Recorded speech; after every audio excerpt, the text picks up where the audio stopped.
नमस्कार दोस्तों, आप सभी भाई बहनों को सबसे पहले हैप्पी रक्षाबंधन। आप सभी लोग बड़े खुशी से त्यौहार को मनाएं।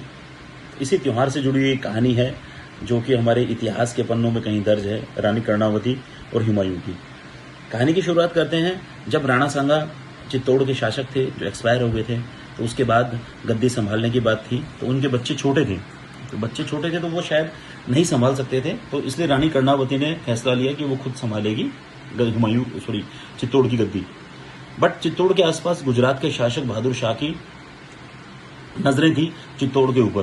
तो जैसे ही रानी कर्णावती को पता लगा कि चित्तौड़ के ऊपर हमला हो सकता है, बहादुर शाह हमला कर सकता है, तो उसने हेल्प की गुजारिश की अपने हिंदू राजाओं से, अपने राजपूत शासकों से। बट सभी ने कुछ न कुछ शर्तों के साथ हेल्प की बातचीत बोली। बट रानी चाहती थी कि बिना कोई शर्त मुझे हेल्प की जाए। तो रानी ने क्या किया, उस समय के सबसे बड़े शासक, हिंदुस्तान के सबसे बड़े शासक हुमायूं से हेल्प मांगी। और हुमायूं को उन्होंने एक राखी भेजी और एक मदद की उम्मीद से उन्होंने एक संदेशा भेजा। तो जैसे ही राजदूत अपने दिल्ली की तरफ गया तो चित्तौड़ के राज दरबार में खलबली मची। उन्होंने कहा कि ये एक पहली बात, एक तो मुस्लिम शासक वो हमारी क्यों मदद करेगा, और दूसरा सबसे बड़ा रीजन ये था जो हुमायूं के फादर थे बाबर और चित्तौड़ के जो राणा सांगा थे, उन दोनों का युद्ध हुआ था बहुत बड़ा, और जिस युद्ध के अंदर राणा सांगा जख्मी होके एक्सपायर हुए थे। तो ये दो रीजन बहुत बड़े थे। बट फिर भी रानी कर्णावती ने अपने फैसले पर अडिग रही। और जैसे ही राजदूत अपने दिल्ली पहुंचा, उसे पता लगा कि हुमायूं रवाना हो चुका ग्वालियर के लिए, और ग्वालियर से बंगाल पे हमला करने की प्लानिंग थी। तो दूत ने भी बिना समय गवाए वो निकल पड़ा ग्वालियर जैसे ही पहुंचा, उसने हुमायूं को संदेशा दिया रानी कर्णावती का। तो उसकी भी आंखें थोड़ी नम हो गई। उसने कहा कि मैं आपको वादा करता हूं, मैं आपकी हेल्प जरूर करूंगा, ठीक है। इतना कह के बोला, आप अपने युद्ध हो तो हौसले से लड़े, मैं हमेशा आपके साथ खड़ा मिलूंगा।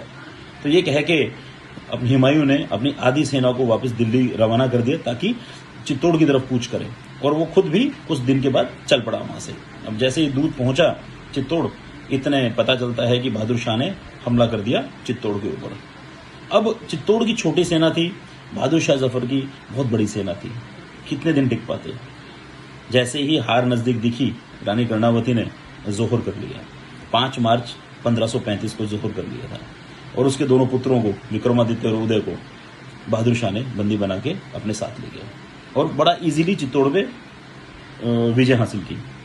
अब जैसे ही वो जो सेना दिल्ली से चली थी हुमायूं की, वो पहुंची चित्तौड़, साथ में हुमायूं भी आ चुके थे। जब पता लगा कि रानी कर्णावती नहीं रही, उन्होंने जोहर कर लिया, तो बहुत आत्मगिलानी महसूस हुई हुमायूं को कि भाई मैं जल्दी क्यों नहीं आ पाया।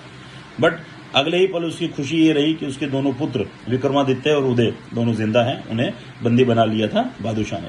तो वहां बहुत भयंकर युद्ध हुआ चित्तौड़ के अंदर, जिसके अंदर बहादुर शाह हार गया।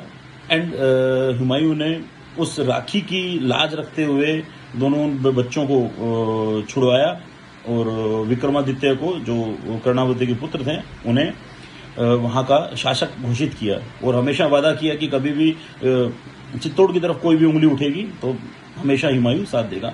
ये एक जो राखी भेजी थी रानी कर्णावती ने, वो एक उम्मीद की राखी भेजी थी, वो एक ट्रस्ट की राखी भेजी थी, वो एक हमेशा आपस के विश्वास की राखी भेजी थी।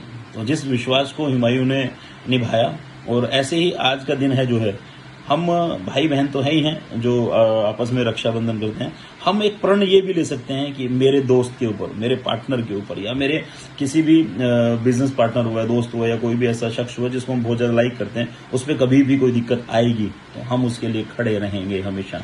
रक्षाबंधन एक ये भी संदेश देता है कि हमें एक दूसरे की रक्षा करनी है कठिन समय के अंदर। थैंक यू दोस्तों, आज की कहानी इतनी ही। आपको कहानी अच्छी लगी हो तो कमेंट में जरूर बताइए, और बाकी मिलते हैं एक नेक्स्ट कहानी के साथ। Thank you very much.